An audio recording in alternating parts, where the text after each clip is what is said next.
de vivre près de toi, Seigneur. Oui, je vais marcher près de toi, Seigneur. Bonsoir, bonsoir, messieurs, dames. Pardonnez-moi de vous importuner.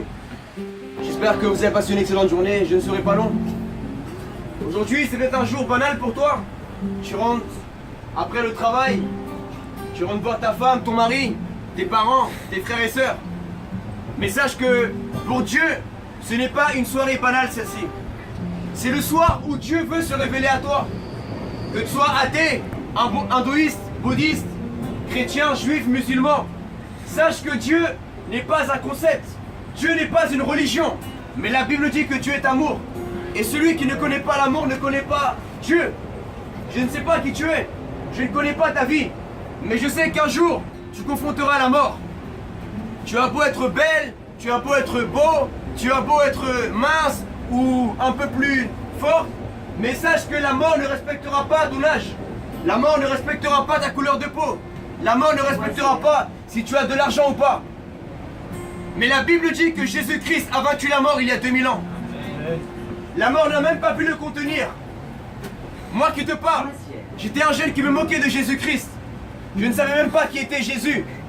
J'étais un jeune qui était esclave de la drogue, dépendant de la violence. Mais quand j'ai ouvert la Bible, j'ai été impacté par ce message merveilleux de l'amour de Dieu. Vous savez, les prophètes ont dit « aime ton prochain ». Mais Jésus est allé plus loin que n'importe quel prophète. Jésus a dit « pardonne ton ennemi ». Qui peut pardonner son ennemi? Qui peut pardonner l'homme qu'il a trompé avec sa femme? Qui peut pardonner la femme, sa meilleure amie qui t'a pris ton mari? Humainement, tu ne peux pas le faire. Mais c'est là où l'amour de Jésus intervient. Aime ton ennemi. Pardonne celui qui te maudit. Prie pour ceux qui te persécutent. Et voici le message que j'ai pour toi ce soir. Tu me diras, mais ce n'est pas le lieu, monsieur, de prêcher la parole de Dieu. J'aimerais te dire que Dieu veut te parler. Et que Dieu n'habite pas dans les églises. Dieu n'habite pas dans les mosquées. Dieu n'habite pas dans les synagogues.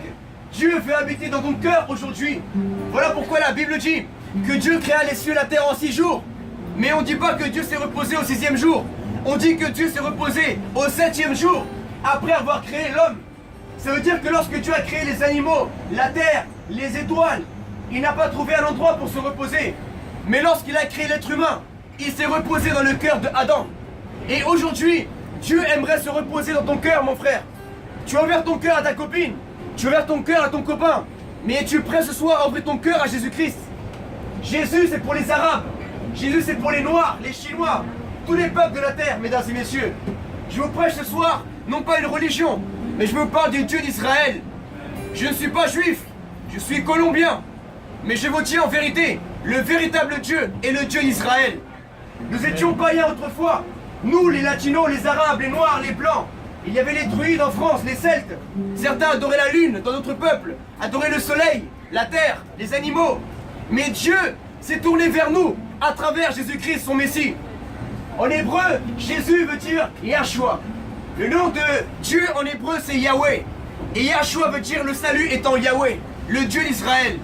Vous avez entendu parler des élections de Donald Trump. Qu'il soit bon ou mauvais, laissez-moi vous dire que Trump veut dire trompette. Et la Bible parle dans Apocalypse des trompettes, des signes de la fin des temps. Les apôtres ont demandé à Jésus, parle-nous un peu de ton retour.